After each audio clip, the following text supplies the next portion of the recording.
हे भगवान, आज तो कितना भयानक तूफान आया है। यदि इसी प्रकार बारिश होती रही तो मेरी तो सारी फसल नष्ट हो जाएगी। प्रकाश एक बहुत ही सच्चा और ईमानदार व्यक्ति था। वो अपने बूढ़े माता पिता के साथ इसी घर में रहता था। पूरी रात जोर जोर से बारिश और तूफान होता रहता है।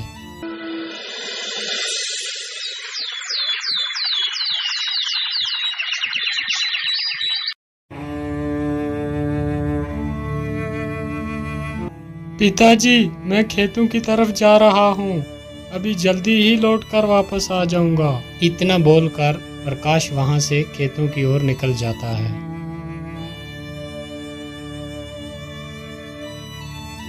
प्रकाश चलते चलते फिर अपने खेतों के पास पहुंच ही जाता है और वो क्या देखता है कि उसकी अपनी सारी फसल जो थी वो नष्ट हो चुकी है। हे भगवान, ये क्या हो गया? अब मैं क्या करूंगा? मेरी तो सारी फसल नष्ट हो चुकी है। अनाज कहाँ से लाऊंगा और अपने बूढ़े माता पिता को क्या खिलाऊंगा? बेचारा प्रकाश वहाँ पेड़ के नीचे बैठकर बहुत देर तक रोता रहता है। हे भगवान, मेरे परिवार का सहारा बस ये खेत ही था। आज वो भी नष्ट हो गया। अब मैं क्या करूंगा? अब तो यहाँ रहकर मैं अपने माता पिता का पेट नहीं भर पाऊंगा। मैं ऐसा करता हूँ, अपने बूढ़े माता पिता को साथ लेकर कहीं दूसरे गांव में चला जाता हूँ। इतना कहकर प्रकाश वहां से अपने घर की तरफ चल देता है।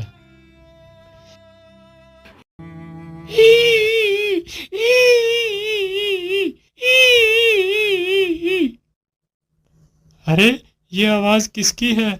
कौन रो रहा है इधर? मुझे तो लगता है कोई मुसीबत में फंसा हुआ है।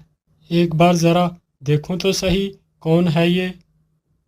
फिर प्रकाश उसी ओर चलने लगता है जिस तरफ से वो आवाज आ रही थी और प्रकाश देखता है लोमड़ी अपने घायल बच्चों को देख देख कर रो रही है, जो बच्चे बिल्कुल अभी छोटे थे, चलने के लायक भी ना थे। अरे लोमड़ी, तुम क्यों रो रही हो? और तुम्हारे इन बच्चों को क्या हो गया है? अरे भैया, मैं तुम्हें क्या बताऊं, इस तूफान ने तो मेरा सारा घर ही उजाड़ दिया। अभी कुछ दिन पहले ही मेरे बच्चों ने जन्म लिया था, अभी ये चलने के लायक भी नहीं है। तूफान ने हमारा ये हाल कर दिया। अरे लोमड़ी, तुम दुखी मत हो, मैं तुम्हारी कुछ मदद कर देता हूँ। मैं तुम्हारे बच्चे को दवाई लगा देता हूँ जिससे जख्म बहुत जल्दी भर जाएंगे, और मैं तुम्हारा ये घर भी थोड़ा ठीक कर देता हूँ। प्रकाश की ये बात सुनकर लोमड़ी की थोड़ी जान में जान आई। प्रकाश जल्दी से जाता है और कुछ दवाई की पत्तियाँ तोड़कर लाता है और जल्दी ही उन घायल बच्चों के घावों पर लगा देता है। और फिर वो जल्दी से वो गिरा हुआ पेड़ जो था जिसमें वो रह रहे थे उसे सही जगह पर, ये देखकर लोमड़ी बहुत ज़्यादा खुश हो जाती है। हे दयालु इंसान, तूने मेरे परिवार को मरने से बचा लिया। तुम बहुत अच्छे आदमी हो। मैं तुम्हारा ये एहसान कभी नहीं भूलूंगी। अच्छा लोमड़ी, अब मैं चलता हूँ। अरे रुको भैया, तुमने मुझे मुसीबत से निकाला, लेकिन मैं देख रही हूँ तुम्हारे चेहरे पे बहुत उदासी है। क्या कारण है? तुम इतने परेशान क्यों हो? अरे मैं क्या ही बताऊँ, जिस जालिम तूफान ने तुम्हें कष्ट दिया है, उसी जालिम तूफान ने मेरा भी खेत जो था वो सारा तबाह कर दिया है, और उसी फसल से मेरी सारी उम्मीदें थी। अब वो फसल भी सारी नष्ट हो चुकी है। अब मैं क्या करूँगा? खाना कहाँ से लाऊंगा और अपने बूढ़े माता पिता को क्या खिलाऊंगा? मेरे पास खेती के सिवा दूसरा कोई साधन भी नहीं है। अब तुम ही बताओ, मैं क्या करूं? अरे मेरे भाई, आप दुखी मत हो। आपने इतनी हमारी मदद की है तो मैं भी आपकी एक मदद कर देती हूँ। मैं तुम्हें एक खजाने का रास्ता बताती हूँ, जिसकी वजह से तुम्हारी गरीबी हमेशा के लिए खत्म हो जाएगी। लेकिन वो खजाना है कहाँ? वो खजाना तुम्हें नीलगिरी की पहाड़ियों में मिलेगा। याद रहे, वो खजाना देखकर तुम्हें ज्यादा लालची नहीं बनना। अगर तुम्हारे मन में ज्यादा लालच आई तो वो खजाना तुम्हें नहीं मिलेगा। ठीक है, मैं तुम्हारी बात को याद रखूंगा। अच्छा, मैं चलता हूँ। इतना बोलकर प्रकाश खजाने की खोज में निकल पड़ता है। प्रकाश चलते चलते बहुत ज्यादा थक गया था और उसे भूख भी बहुत लगी हुई थी। अरे, मैं तो चलते चलते बहुत ज्यादा थक गया हूँ और मुझे भूख भी बहुत लगी है। यहाँ तो आसपास कुछ भी नजर नहीं आता। मैं ऐसा करता हूँ कि कुछ आसपास ही खाने को ढूंढता हूँ, शायद कुछ खाने के लिए मिल जाए। इतना सोचकर प्रकाश खाना ढूंढने लगता है। काफी देर इधर उधर भटकने के बाद उसे एक आम का पेड़ दिखाई देता है जिसमें बहुत सारे आम लगे हुए थे। अरे, इस पेड़ में तो कितने सारे आम लगे हुए हैं। मैं जल्दी से कुछ आम तोड़ लेता हूँ। और प्रकाश जैसे ही उस आम की तरफ अपना हाथ बढ़ाता है तो पेड़ के सारे आम गायब हो जाते हैं। ये देखकर प्रकाश बहुत ही हैरान हो जाता है। अरे, ये क्या हुआ? अचानक से वो सारे आम कहाँ गायब हो गए? बेटा, तुम इस पेड़ के आम ऐसे नहीं खा पाओगे। अरे, ये किसकी आवाज है? कौन है?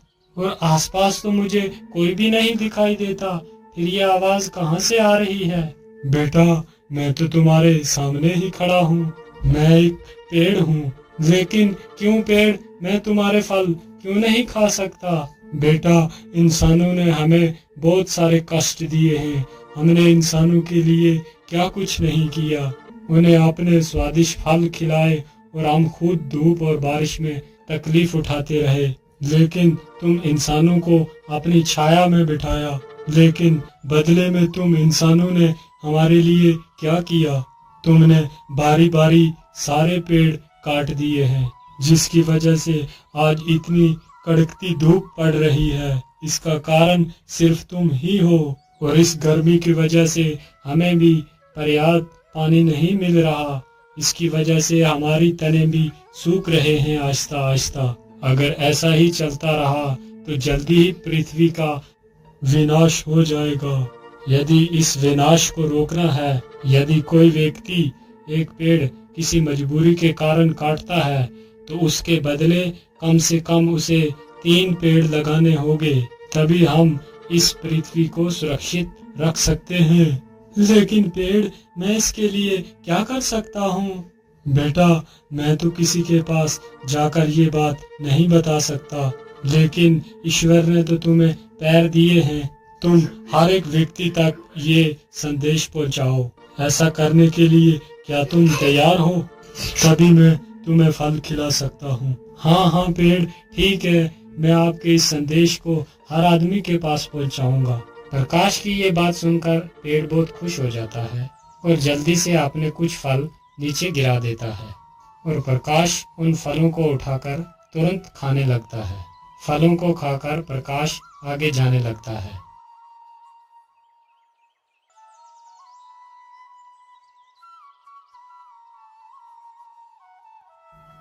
अरे बाप रे बाप, इतनी जोर की धूप पड़ रही है और इस धूप में चलना तो बहुत मुश्किल हो रहा है और मुझे बहुत सारी प्यास भी लगी है, लेकिन नदी तो पास में ही है। चलो थोड़ा सा पानी ही पी लेता हूँ। पानी पीकर जैसे तो सारी थकान दूर हो जाती है। अरे, पानी के भीतर ये क्या है जो इतना चमक रहा है?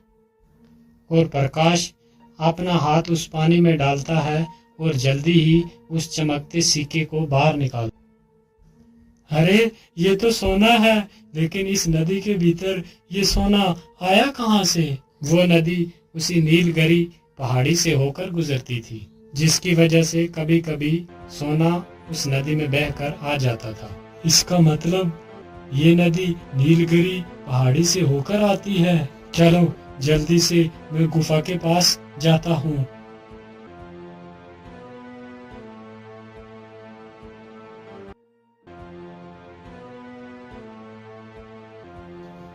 प्रकाश चलते चलते जल्दी ही नीलगिरी पहाड़ी के पास पहुंच जाता है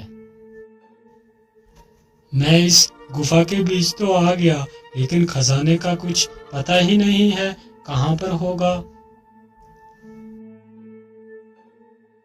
अरे ये क्या, एक पत्थर के नीचे से इतना सारा पानी कैसे आ रहा है? कहीं इस पत्थर के पीछे ही वो खजाना तो नहीं छुपा हुआ है। चलो इस पत्थर को ही हटा कर देखता हूँ। प्रकाश जैसे इस पत्थर को हाथ लगाता है, वो पत्थर अपने आप दूर खिसक जाता है। अरे ये क्या, ये पत्थर मेरे छूते ही इतना दूर कैसे हो गया? और देखता है गुफा की हर तरफ सोना ही सोना पड़ा हुआ है। अरे बाप रे बाप, यहाँ पर इतना सारा खजाना पड़ा हुआ है। कहीं मैं कोई सपना तो नहीं देख रहा? क्या ये हकीकत है? अरे नहीं नहीं, ये कोई सपना नहीं है, ये हकीकत ही में ही सोना है। चलो मैं अपनी जरूरत के हिसाब से ही सोना ले लेता हूँ। और प्रकाश एक पोटली भरकर सोना ले लेता है। आहा, इतना सोना मेरे जीवन के लिए बहुत काफी है। इतना कहकर प्रकाश सोने की पोटली अपने सिर पर रखकर वहां से निकल पड़ता है। रुक जाओ, कौन हो तुम और इस पोटली में क्या लेकर जा रहे हो? क्या हुआ, तुम कुछ बोल क्यों नहीं रहा? इस पोटली के भीतर क्या छुपा के रखा है तुमने? अरे सरदार, ये ऐसे आदमी नहीं बताएगा। हम इसकी पोटली छीनकर खुद ही देख लेते हैं कि इसकी पोटली के भीतर क्या रखा है। हाँ जोरावर सिंह, तुम जल्दी से इसकी पोटली छीन कर ले आओ। बेचारा प्रकाश डर जाता है और उस पोटली को उस डाकू को दे देता है। अरे वाह, इसमें तो बहुत सारा सोना है। अरे युवक, तुम्हें ये सोना कहाँ से मिला? जल्दी से बताओ, वरना मारे जाओगे। भाई, ये सोना तो मुझे इसी गुफा से ही मिला है। वहाँ पर तो ढेर सारा सोना पड़ा है। मैंने अपनी जरूरत के हिसाब से थोड़ा ही सोना लिया है। क्या कहा? इतना सारा सोना? और जिस सोने को हम वर्षों से ढूंढ रहे हैं, और वो सोना तुम्हें मिल गया? हाँ भाई, वो सोना मुझे ही मिला है। और चल जल्दी जल्दी, और वो बता मुझे सोना कहाँ पर है, नहीं तो तुम्हें मारकर इसी गुफा में दफना देंगे। ठीक है भाई, अब मुझे कुछ मत करना, मैं आपको उसी गुफा के अंदर ले चलता हूँ। और जल्दी से जाकर उस बड़े पत्थर के पास रुक जाता है। क्या हुआ, तुम यहाँ पर क्यों रुक गए? यहाँ पर तो कोई सोना नजर नहीं आ रहा। अरे भाई, इस पत्थर के पीछे ही तो वो खजाना छुपा हुआ है। क्या इस पत्थर के पीछे वो खजाना है? लेकिन तू इस पत्थर के पीछे गया कैसे, और तुमने अकेले ने ये रास्ते से हटाया कैसे? अरे दुष्ट, तू मुझे मूर्ख बना रहा है कि तूने अकेले ही नहीं ये इतना बड़ा पत्थर हटा लिया, जबकि हम सारे लोग मिलकर इस पत्थर को दिन भर नहीं हिला सके, और तूने इस पत्थर को अकेले ही हटा दिया। नहीं भाई, मैं झूठ नहीं बोल रहा, मैंने सचमुच अकेले ही इस पत्थर को हटाया था और इसके अंदर मैं गया था। यदि ऐसी ही बात है तो तू मेरे सामने ही इस पत्थर को हटा, जरा मैं भी तो देखूं कि तूने अकेले ही इतने बड़े पत्थर को कैसे हटा दिया। ठीक है भाई, मैं अभी इस पत्थर को हटाता हूँ। इतना कहकर प्रकाश जैसे ही उस पत्थर को छूता है, वो पत्थर अपने आप दूर खिसक जाता है। पत्थर दूर खिसकते ही गुफा का सारा खजाना साफ साफ दिखाई देता है। खजाना देखकर तीनों डाकू तो पागल ही हो जाते हैं। अरे वाह वाह वाह, इतना सारा खजाना है। आखिरकार ये सोना हमारे हाथ लग ही गया। अब तो हम ही इस सारे खजाने को उठा कर ले जाएंगे। डाकू के इतने बोलते ही गुफा का दरवाजा अपने आप बंद हो जाता है। तीनों दुष्ट डाकू उसी गुफा के अंदर फंस जाते हैं और प्रकाश अपनी उस सोने की पोटली को उठाता है और वहां से भाग जाता है। और वो डाकू तीन के तीन अंदर ही उस गुफा के दम घुट के मर गए।